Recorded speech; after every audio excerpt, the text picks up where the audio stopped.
Good morning students, welcome to Sheba online class. Last class we have discussed about civics first lesson Indian constitution. பார்த்தோம் இல்லையா?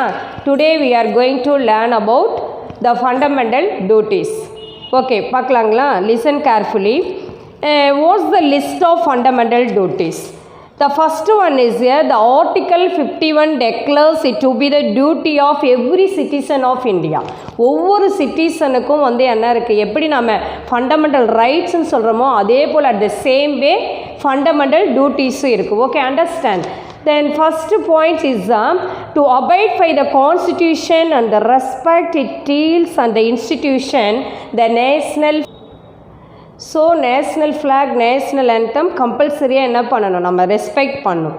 The first one is, second one is here to cherish and follow the noble idols which inspired the national struggle for the freedom.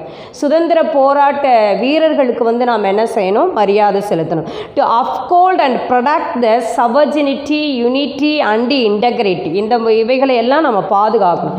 To defend and the country and render the national service, அதாவது ஒரு நாட்டுக்கு ஏதாவது பிரச்சனைன்னு வர்றப்ப அந்த national சர்வீஸ்க்கு நம்ம ரெடியாக இருக்கணும். ஓகேங்களா?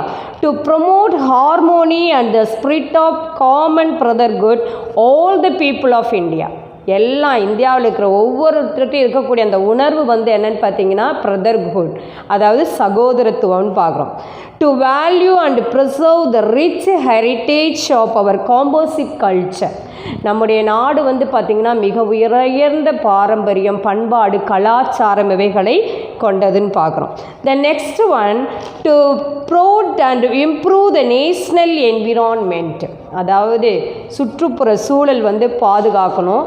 இன்க்ளூடிங் பார்த்திங்கன்னா forest, lakes, rivers and wildlife and to have compassions for the living creatures, அதாவது அந்த இயற்கையினுடைய அதை கிரியேச்சர்ஸை பாதுகாக்கக்கூடிய கடமை ஒவ்வொரு சிட்டிசனுக்கும் இருக்குது. Okay, then to develop scientific temper, humanism, மனித நேயம் and the spirit of inquiry and the reforms, இது எல்லாமே நம்ம உணர்வோடு கலந்ததாக இருக்கணும். To safeguard the public property, பொது சொத்துக்களை பாதுகாக்கணும், அதில் எந்த வயலன்ஸும் பண்ணக்கூடாது. ஓகேங்களா?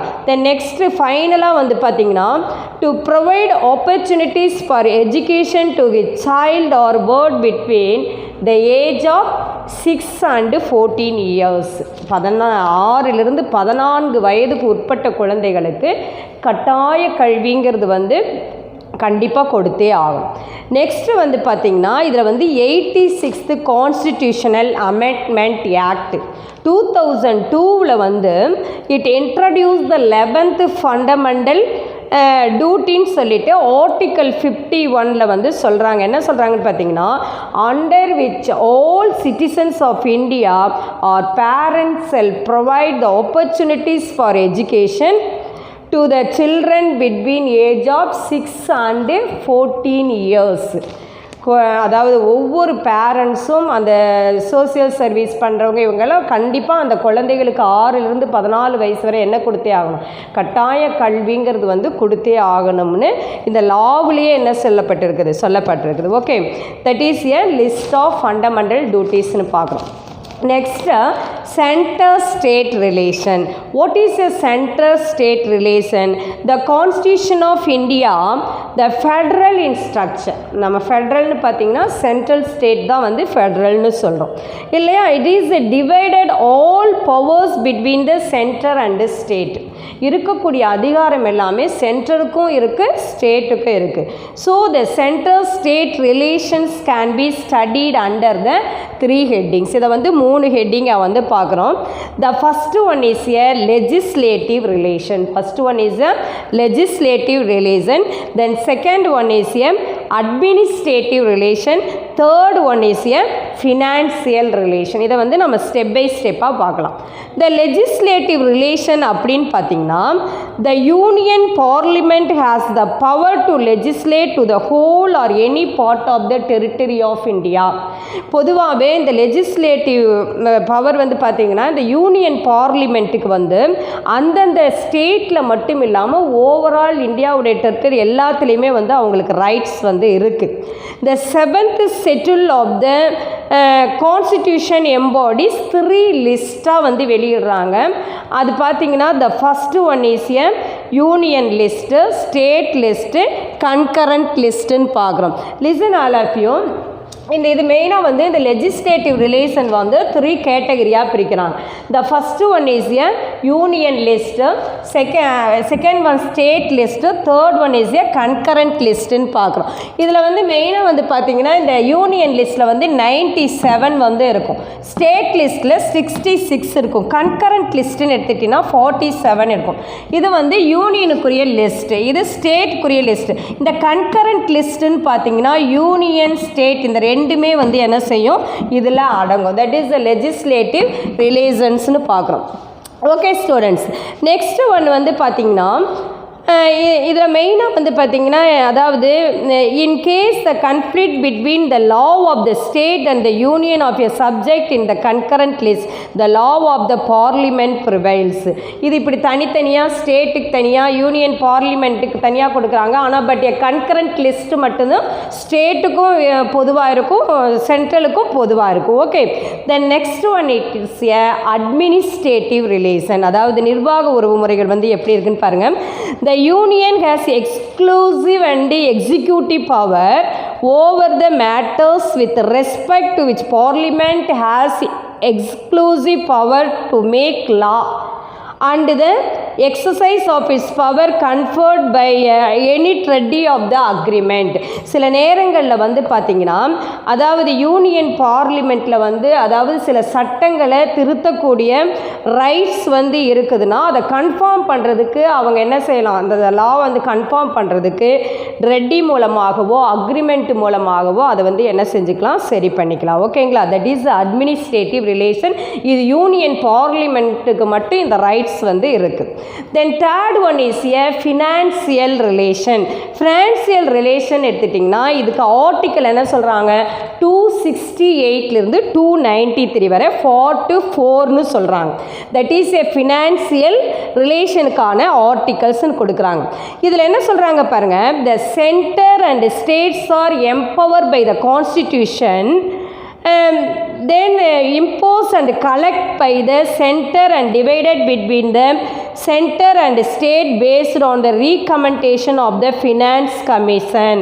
அதாவது taxes வருதுன்னு வச்சுக்கோங்களேன், the center and state empowered by the constitution to impose the various kinds of taxes. அதாவது அதிகப்படியான டேக்ஸ் வந்து சென்ட்ரலுக்கும் வரும் ஸ்டேட்டுக்கு வரும் இல்லையா, அப்படி வரும் பொழுது அவங்க என்ன செய்வாங்க, மொத்த வரியும் சென்ட்ரல் கவர்மெண்ட் எடுத்துகிட்டு அதை 2 பேரும் டிவைட் பண்ணிக்குவாங்க. அதுக்கு வந்து ஃபினான்ஸ் கமிஷன்னே ஒன்று என்ன செய்யப்படுது, பிரசிடெண்ட்டால் அப்பாயின்மெண்ட் பண்ணப்படுது. இதில் ஆர்டிக்கல் 280 வந்து கான்ஸ்டியூஷனில் இது இருக்குது. இதில் வந்து last prime minister Indira Gandhi அவங்க வந்து இப்போ என்ன அப்பாயிண்டட் த சக்கரா கமிஷன் இன் 1983. இந்த சென்ட்ரல் ஸ்டேட்டுக்கு இருக்கிற அந்த ரிலேஷனுக்காக என்னது last prime minister Indira Gandhi வந்து என்ன செஞ்சாங்க, அந்த கமிஷன் வந்து 1983 வந்து உண்டாக்குனாங்க. ஓகேங்களா, இதனுடைய central government has implemented 180 out of 247. 247 amendment கொடுத்ததில் 180 அமெண்ட்மெண்ட் வந்து நடைமுறைக்கு இருந்தது. So the most important is the establishment of the inter state council in 1919. இதில் ஒரு முக்கியமான ஒரு கவுன்சில் வந்து பார்த்திங்கன்னா 1990 அதாவது இன்டர் ஸ்டேட் கவுன்சில் அப்படின்னு வந்து கொண்டு வரப்பட்டது. இதுதான் வந்து என்னது ஃபினான்சியல் ரிலேஷன் சென்ட்ரலுக்கும் ஸ்டேட்டுக்கும் இருக்கக்கூடிய ஒரு இதுன்னு பார்க்குறோம். The next one வந்து அஃபீஷியல் லாங்குவேஜஸ். இந்த அஃபீஷியல் லாங்குவேஜ்னு பார்த்திங்கன்னா அதாவது Part 17 of the Constitution deals the official language in Article 343 to 351. Article, இந்த ஆர்டிகல்ஸ் எல்லாம் கரெக்டாக மைண்டில் வச்சுக்கணும். 343 to 351 இது வந்து எதுக்கு அஃபீஷியல் லாங்குவேஜுக்காக கொடுக்கப்பட்ட ஆர்டிகல்ஸ்னு பார்க்குறோம். ஓகேங்களா? இப்போ இதை 3 கேட்டகரியாக வந்து பிரிக்கிறாங்க. The first one is a language of the union. யூனியனுக்குன்னு ஒரு லாங்குவேஜ் கொடுக்கணும். Next regional language. ரீஜனல் லாங்குவேஜ்னு பார்த்திங்கன்னா அந்தந்த ஸ்டேட்டுக்கு கொடுக்குறாங்க இல்லையா, அது வந்து regional language. And judiciary language, அதாவது நீதிமன்றங்களில் பேசுகிறப்ப கொடுக்கக்கூடிய அந்த languages. So and text of laws and special directives. இப்போ இப்படி இந்த லாங்குவேஜஸ் வந்து பிரிக்கிறாங்க. Language of union, regional language, language of ஜுடிஷியரின்னு பிரிக்கிறாங்க. ஃபஸ்ட்டு வந்து பார்த்திங்கன்னா the first language committee was appointed இன், எப்போ அப்பாயின்மெண்ட் பண்ணாங்கன்னு பார்த்தீங்கன்னா 1955 வந்து அப்பாயின்மெண்ட் பண்ணாங்க. இதோடைய ரிப்போர்ட் சப்மிட் பண்ண இயர் வந்து பார்த்திங்கன்னா 1956. 1955 ஃபஸ்ட்டு லாங்குவேஜ் கமிட்டி வந்து என்ன செய்யப்படுது, அப்பாயின்மெண்ட் பண்ணுறாங்க. 1956 வந்து அந்த சப்மிஷனுக்கான ரிப்போர்ட் வந்து என்ன பண்ணப்படுது, கொடுக்கப்படுது. ஓகேங்களா? ஸோ இந்த அஃபீஷியல் லாங்குவேஜ் ஆக்ட்னு பார்த்திங்கன்னா அது வந்து ஆக்ட் வந்து அதாவது 1963 வந்து அஃபீஷியல் லாங்குவேஜ் ஆக்ட்னு கொண்டு வரப்பட்டது. சரிங்களா? ஸோ இதில் வந்து ஹிந்தியும் இங்கிலீஷும் வந்து பார்த்திங்கன்னா அஃபீஷியலாக வந்து எடுத்துக்கிட்டாங்க. இதில் மெயினாக வந்து பார்த்திங்கன்னா 14 ரீஜனல் லாங்குவேஜஸ் வந்து இருக்குது, which were included in the English schedule. At present 22 languages are the recognized. 22 மொழிகள் வந்து அங்கீகரிக்கப்பட்ட மொழிகளாக கொடுக்கப்பட்டது. புரியுதுங்களா? So that is a official லாங்குவேஜ்னு பார்க்குறோம். தென் நெக்ஸ்ட் ஒன் வந்து பார்த்தோம்னா emergency provisions. What is the emergency provisions? அதாவது ஒரு நாட்டில் வந்து ஒரு அவசர நிலை பிரகடனப்படுத்தும் பொழுது அதுக்கு இருக்கிற அமெண்ட்மெண்ட் என்னென்ன பண்ணுவாங்கன்னு பார்க்குறோம். இந்த எமர்ஜென்சி ப்ரொவிஷன்ஸ்னு பார்த்தீங்கன்னா இதில் வந்து இது அதாவது நேஷனல் எமர்ஜென்சின்னு ஒன்று இருக்குது, ஸ்டேட் எமர்ஜென்சி இருக்குது, third one is a financial எமர்ஜென்சின்னு இருக்குது. இதை வந்து நம்ம ஸ்டெப் பை ஸ்டெப்பாக பார்க்கலாம்.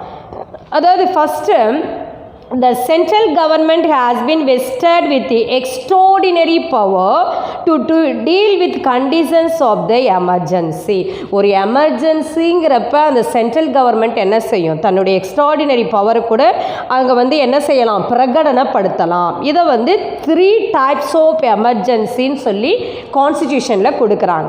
The first one is A national emergency, article 352. National emergency article வந்து என்னது 352 பார்க்குறோம். Listen all of you. The president under article 352 can declare emergency if he is satisfied that India's security is threatened due to the war, external aggression or armed rebellion. Armed rebellionனா ஒரு போர்க்காலங்களில் ஏற்படக்கூடிய அந்த குண்டு வெடிப்பு இது மாதிரியானது. If there is a imminent dangerous, அதாவது என்னது imminent dangerousனா உள்நாடுகளில் ஏற்படக்கூடிய சில குழப்பமான சூழ்நிலைகள். இப்படிப்பட்ட ஒரு சிச்சுவேஷனில் வந்து என்ன செய்கிறாங்க, நேஷனல் எமர்ஜென்சின்னு ஆர்டிக்கல் 352 படி என்ன செய்வாங்க, பிரகடனப்படுத்துவாங்க. ஓகேங்களா? Then next then on the other hand this type of emergency has been declared in the 3 times. இது மாதிரியான நேஷனல் எமர்ஜென்சி 3 டைம்ஸில் வந்து டெக்ளேர் பண்ணியிருக்கிறாங்க. அது வந்து பார்த்திங்கன்னா 1962, 1971 and 1975. இந்த 3 ஆண்டுகளில் வந்து 62, 71, 75 இந்த 3 டைம்ஸில் வந்து நேஷனல் எமர்ஜென்சி என்ன பண்ணியிருக்கிறாங்க, டெக்ளேர் பண்ணியிருக்கிறாங்க. ஓகேங்களா? Then next one is a state emergency. State எமர்ஜென்சிக்கு ஆர்டிக்கல் வந்து என்னது 356ன்னு சொல்கிறோம். கவனிங்க, அதாவது under article 356 the president can declare the emergency in a state in the governor report that the situation has arisen under which the government of a state. இது மெயினாக வந்து ஏதாவது ஸ்டேட்டில் வந்து ஒரு எமர்ஜென்சின்னு சொல்லி டெக்ளேர் பண்ணும் பொழுது அந்த டெக்ளேரை கொடுக்கறது வந்து யார், பிரசிடெண்ட்டு. ஆனால் யாருடைய ரிப்போர்ட் கொடுக்கறது வந்து யார், ரிப்போர்ட் கொடுக்கறது கவர்னர். கவர்னர் கொடுக்குற ரிப்போர்ட்டின் பேரில் பிரசிடெண்ட் வந்து என்ன செய்வார், அந்த ஸ்டேட்டில் எமர்ஜென்சி டெக்ளேர் பண்ணுவார். Okay, understand. இது மெயினாக வந்து பார்த்திங்கன்னா இந்த emergency beyond 1 year possible. Mostly பார்த்திங்கன்னா 1 இயர் வந்து அது பாசிபிளாக கொடுப்பாங்க. இந்த எமர்ஜென்சி அண்டர் ஆர்டிக்கல் 352 படி maximum duration of the emergency பீரியட்னு பார்த்தீங்கன்னா அப்படி 3 years வரை என்ன செய்யலாம், கண்டினியூ பண்ணலாம். Okay, the state is govern by the governor on பிகாஃப் of the president for the first time the president rule was imposed in the Punjab in 1951. இப்படி governor மூலமாக வந்து பிரசிடென்ட் வந்து ஸ்டேட் எமர்ஜென்சி கொடுத்த வருஷம் பார்த்தீங்கன்னா 1951 பஞ்சாபில் இது வந்து ஒரு டெக்ளரேஷன் நடந்திருக்கு. Understand. The next one is a financial emergency. Financial எமர்ஜென்சிக்கு ஆர்டிக்கல் வந்து என்னது 360 பார்க்குறோம். இந்த அதாவது article 360 authorise the president to declare the financial emergency if he is satisfied that the financial stability or credit of India or any of its ports in the danger. ஓகேங்களா, அதாவது financial சம்மந்தமான problem இது வரும்பொழுது அவங்க வந்து என்ன செய்வாங்க, அந்த இடத்துல பணப்பிரச்சனைகள் ஏற்படுறப்ப மட்டும்தான் ஃபினான்சியல் எமர்ஜென்சி வந்து டெக்ளேர் பண்ணுவாங்க. அதுக்கு வந்து ஆர்டிக்கல் 360 வந்து இருக்குது. இது மெயினாக வந்து பார்த்திங்கன்னா இதில் including judges of the supreme court and high court can be reduce by an order to the president. This type of emergency has not been declare in India. Super. அதாவது பொதுவாக இதில் வந்து சுப்ரீம் கோர்ட் ஹை கோர்ட் ஜட்ஜஸ்க்கு அவங்களுக்கு salary குறைக்கலாம், stop பண்ணலாம், இதோடைய rights எல்லாம் கூட யாருக்கு இருக்குது, பிரசிடெண்ட்டுக்கு இருக்குது. ஆனால் இதுவரை நாம் அது போல் ஒரு டெக்ளரேஷன் வந்து என்ன செய்யலை, இந்தியாவில் நடக்கலை. ஓகேங்களா. த நெக்ஸ்ட் ஒன் வந்து பார்த்திங்கன்னா அமெண்ட்மெண்ட்னு எடுத்துக்கிறோம். அதாவது அமெண்ட்மெண்ட் ஆஃப் த கான்ஸ்டிடியூஷன். அமெண்ட்மெண்ட்னு எடுத்தாலே அதாவது மாற்றங்கள் வந்து கொடுக்கறது சட்டத்தில். The term amendment denotes the change, improvement and modification. அமெண்ட்மெண்ட்னாலே என்னது, சேஞ்ச் பண்ணுறது, அதில் வந்து ஒரு இம்ப்ரூவ்மெண்ட் கொடுக்குறது, நெக்ஸ்ட் வந்து அதை மாடிஃபிகேஷன் பண்ணுறது, தட் இஸ் அமெண்ட்மெண்ட். ஸோ இதில் வந்து பார்த்திங்கன்னா அதாவது டைப்ஸ் ஆஃப் அமெண்ட்மெண்ட்டுன்னு இருக்குது. The constitution for the purpose of article 368 therefore the constitution can be amendment in the 3 ways. இது வந்து ஒரு 3 வழிகளில் வந்து இந்த அமெண்ட்மெண்ட் வந்து என்ன செய்யப்பட்டிருக்கு, மாற்றப்பட்டு. அதாவது ஆர்டிக்கல் 368 கொடுத்துருக்குறாங்க. அதில் ஃபஸ்ட்டு ஒன்று வந்து பார்த்திங்கன்னா amendment by the simple majority of the parliament ஒன்று. The next one amendment the special majority of the parliament. Next வந்து amendment by special majority of the parliament and the ratification of the state legislative. அதாவது பார்லிமெண்ட்டும் இருக்கணும், பாதி state, இது எல்லாம் சேர்ந்தால் மட்டும்தான் அந்த அமெண்ட்மெண்ட்டை வந்து என்ன செய்ய முடியும், மாற்ற முடியும். அப்போ 3 வேஸில் வந்து இந்த அமெண்ட்மெண்ட்டை மாற்றலாம். அதுக்கு ஃபஸ்ட்டு ஒன் வந்து சிம்பிள் மெஜாரிட்டி இருக்கணும் பார்லிமெண்ட்டில், நெக்ஸ்ட் ஒன் வந்து special majority, then third one is a amendment by special majority and ratification of the state legislation. Understand, student? Today lesson is over. See you in the next class. Thank you, children.